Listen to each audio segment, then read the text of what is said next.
এই দুনিয়ায় আমরা সবাই ভুল করি, কখনো না বুঝে, কখনো জেনেও গুনাহ করে ফেলি।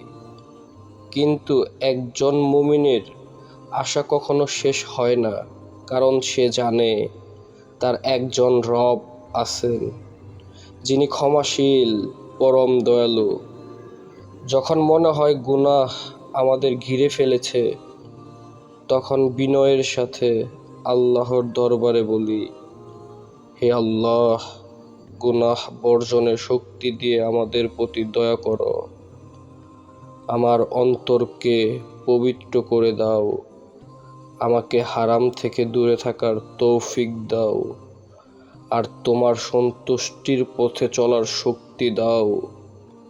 হে আল্লাহ, আমাদেরকে এমন বানাও যেন আমরা গোপনেও তোমাকে ভয় করি এবং প্রকাশ্যেও তোমার আদেশ মেনে চলি।